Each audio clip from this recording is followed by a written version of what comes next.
சில குட்டீஸ் எல்லாருக்குமே பார்த்தீங்கன்னா ஒரு சிறப்பான குட் ஈவினிங்ப்பா.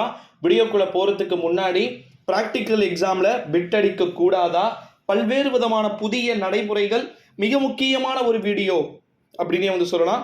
வீடியோவை முழுமைக்குமே ஸ்கிப் செய்யாமல் பாருங்க. வாங்க இப்போ வீடியோக்குள்ளே போகலாம். குறிப்பாக 10th 11th 12th ஸ்டாண்டர்டுக்கான பொதுத் தேர்வு எழுதக்கூடிய மாணவர்களுக்கு மிக முக்கியமான அறிவிப்பு ஒன்று வெளியாயிருக்கு. ஃபர்ஸ்ட் நான் அட்டெண்டன்ஸ் க்ளோஸ் ஆகிற பற்றி சொல்லிடுறேன். அதுக்கப்புறமா நம்ம பார்க்கலாம். ஃபர்ஸ்ட் 12th ஸ்டாண்டர்டுக்கு ப்ராக்டிக்கல் என்னைக்கு முடியுது அப்படின்னு பார்த்தீங்கன்னா பிப்ரவரி 17ஆம் தேதியோட முடிஞ்சிருது. ஓகேங்களா? அதுக்கப்புறமா 18லிருந்து 29 வரைக்கும் என்ன ப்ரோ ஒரு 10 நாளைக்கு மேலே இருக்கே அப்படின்னு பார்த்தீங்கன்னா அட்டெண்டன்ஸ் க்ளோஸு, ஸ்டடி ஹாலிடே. ஓகேங்களா? படிப்பவர்கள் வீட்டிலேயும் படிக்கலாம். ஸ்கூல்ஸ்க்கு குறிப்பாக குரூப் ஸ்டடிஸ் கொடுப்பாங்க. ஸோ அதையும் நீங்கள் பண்ணலாம். அடுத்த ஒரு இம்பார்ட்டண்ட்டான ஒரு நியூஸ் என்ன அப்படின்னு பார்த்தீங்கன்னா நம்முடைய 11th எப்போ அட்டெண்டன்ஸ் க்ளோஸ் ஆக வாய்ப்பு இருக்கு அப்படின்னு பார்த்தீங்கன்னா அவங்களுக்கு 24 தான் ப்ராக்டிக்கலே முடியுது. பிப்ரவரி 24 தான். ஸோ அதனால அவங்களுக்கு 25ல இருந்து பிரச்சனை கிடையாது அட்டெண்டன்ஸ். அதுக்கப்புறம் பார்த்தீங்கன்னா உங்களுக்கு கிடையாது. நீங்கள் குறிப்பாக ப்ராக்டிக்கல் எக்ஸாம் முடிச்சிட்டீங்க அப்படின்னாலே அதுக்கப்புறம் உங்களை ஒன்றுமே கண்டுக்க போகிறது கிடையாது. ஓகேங்களா? அடுத்தது 10th ஸ்டூடெண்ட்ஸ்க்கு அப்படி இல்லைங்க.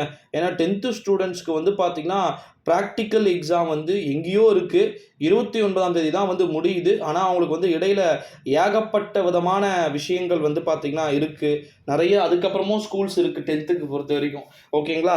சரி, ஓகே, இது ஒரு பக்கம் இருக்கட்டும். பிட் அடிக்கக்கூடாதுன்னு சொல்லியிருக்கீங்களே ப்ரோ, என்ன ப்ரோ அப்படின்னு கேட்டிங்கன்னா, ஆமாம், நம்ம ஏற்கனவே நான் பழைய வீடியோவில் ஒன்று சொல்லிட்டேன். நீங்கள் எக்ஸாமில் ஒரு சப்ஜெக்டில் 90க்கு 90 மார்க் எடுக்கிறது பெருசு இல்லை. அதுக்கப்புறமா பார்த்தீங்கன்னா 70க்கு 70 எடுக்கிறது பிரச்சனை கிடையாது.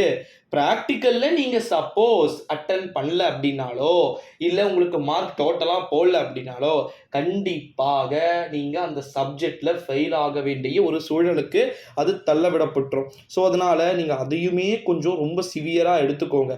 ஏன் ப்ரோ அப்படின்னு கேட்டிங்கன்னா ரொம்ப ரொம்ப இம்பார்ட்டண்ட்டான ஒரு விஷயம் அப்படின்றதுனால. பிட் அடிக்கக்கூடாதுன்னு போட்டிருக்கீங்களே, அது உண்மையாவா அப்படின்னு கேட்டிங்கன்னா பிட் அடிக்கக்கூடாது எதுக்கு அப்படின்னா பொதுவாக ப்ராக்டிக்கல் அப்படின்னாலே ஓயிடுவோம். உங்களுக்கு ஃபஸ்ட்டு பார்த்தீங்கன்னா தியரியாகவும் நடக்கும். அதுக்கப்புறமா பார்த்தீங்கன்னா நிறைய விதமான கவர்மெண்ட் ஸ்கூல்ஸை பொறுத்த வரைக்கும் அப்படியே மினி பிட் அப்படியே ஜெராக்ஸ் இருக்கும், மேலே வச்சுட்டு பசங்க எழுதுவாங்க. ஓகேங்களா? கவர்மெண்ட் ஸ்கூல்ஸில் நானும் கவர்மெண்ட் ஸ்கூல் தானே ஸோ அதனால் கவர்மெண்ட் ஸ்கூலுடைய கரண்ட் சிச்சுவேஷன் இதுதான். ப்ரைவேட் ஸ்கூல்ஸ்லேயும் இந்த முறை இப்படி தான் இருக்க போகுது. காரணம் என்னென்னா இந்த முறை எலெக்ஷன் பார்த்தீங்கன்னா இருக்குது.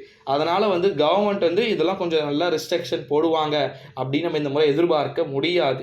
ஆசிரியர்கள் இப்போ பிட் அடிக்கக்கூடாதுன்னு சொன்னாலும் கூட அரசாங்கம் சார்பிலேயே உள்கூத்து நிறைய வேலைகள் நடந்துகிட்டு இருக்கு. ஸோ அதனால 10th சரி, 11th சரி, 12th சரி பிட் அடிக்க மாட்டுறாங்க.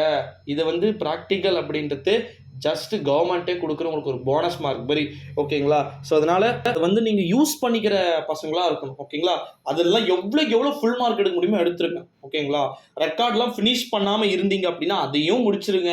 ஏன்னா அதுக்கெல்லாம் மார்க் உங்களுக்கு இருக்குது. சப்போஸ் எதனா வெளியில் இருக்கக்கூடிய டீச்சர்ஸ் உங்களுக்கு மார்க் எதனா கம்மி பண்ணிட்டாங்க அப்படின்னா டோட்டலாக உங்களுக்கு டோட்டல் மார்க்கில் பயங்கரமாக அடி வாங்கிடும். ஓகேங்களா? 70 இருக்கக்கூடிய சப்ஜெக்டில் அடி வாங்கிடும். 90 பிரச்சனை கிடையாது. 90க்கு ஃபஸ்ட் எதுவுமே கிடையாது, 70க்கு மட்டும்தான். கெமிஸ்ட்ரி, ஃபிசிக்ஸு இது போல் இருக்கக்கூடிய சப்ஜெக்ட்லாம், கம்ப்யூட்டர் சயின்ஸு இதுக்கெலாம் ரொம்ப உஷாராக இருங்க சில குட்டீஸ்.